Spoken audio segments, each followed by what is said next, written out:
Well, my friends, it is time for a little pop quiz. Please give me the real names of the following members of the royal family.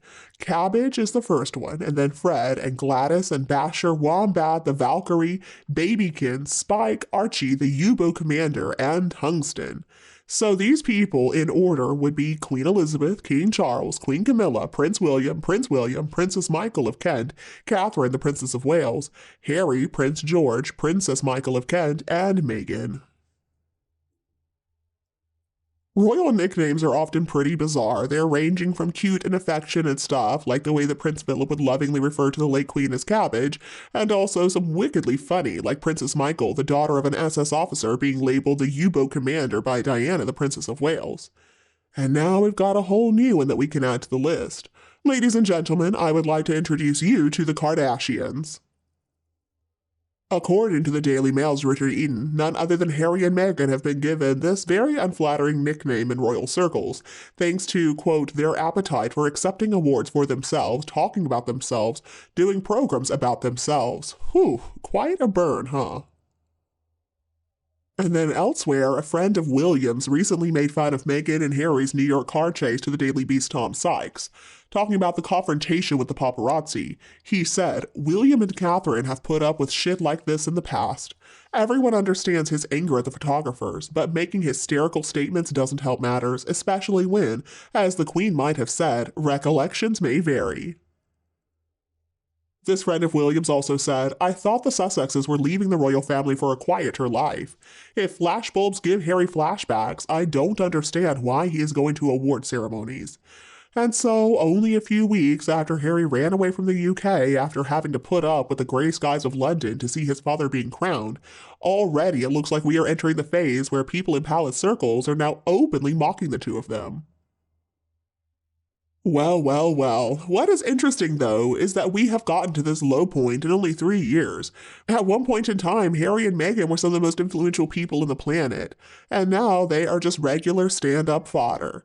And of course, it's not only people with fancy accents and Brooks memberships who have been making fun of the two of them. Late-night comedians have also had a great time at their expense. This year alone, for example, we have seen Chris Rock, Trevor Noah, Jimmy Kimmel, and Chelsea Handler all having a go at the two of them. And of course, the pinnacle was when South Park devoted a whole episode to ridiculing the two of them. At one point, they had the world served up to them on a silver platter. It has been a pretty interesting fall to witness, hasn't it? I mean, used to, it looked like they had the world served to them on a silver platter. And now it looks like they may resort to working on the Home Shopping Network just to make a few bucks. Whatever happened to Harry and Meghan, the great Californian royal thread? How did all of this go so incredibly wrong? Well, I think it's time to do a little bit of dissecting here and figure out what in the world happened. Now, way back in 2020 and 2021, not that long ago actually, it looked like everything was coming up roses for Meghan and Harry. They had signed all these lucrative deals, and there were so many ego-stroking press releases that were released by publicly traded companies with, in less than a year, Meghan and Harry signing on with Netflix, Spotify, BetterUp, the investment firm Ethic, and also, of course, Penguin Random House. And it wasn't only about the money, it looked like they were going to become powerful cultural forces. In March of 2021, they gave the most devastating royal insider interview since Queen Camilla told Country Life what she really thought about hedgehogs. So the hypocritical Duke and Duchess, free from the constraints of royal life, sat across from Oprah Winfrey, and boy did they ever dish the royal dirt. And for a moment in March of 2021, the House of Windsor did seem to wobble a little bit. They were shocked by Meghan and Harry's claims of racism and unconscious bias. And that wasn't all. Meghan and Harry also claimed that the woman formerly known as St. Catherine left Meghan in tears. We heard about Charles being this cold, uncaring father. And maybe there was a racial dimension to the title and security arrangements made for archofficial. We heard all about Buckingham Palace failing to protect them from the forces of the press and the social media. Not only was this some pretty earth-shattering stuff, but their allegations about race and gender and how toxic the online world is fit pretty well with the political and cultural moment. Harry and Meghan back in 2021 looked like the ultimate whistleblowers, and it really looked like they were speaking truth to power about the crown. They even showed up on the cover of the Time 100 Most Influential People list 6 months later, and that seemed appropriate. And then everything started to go downhill for Harry and Meghan.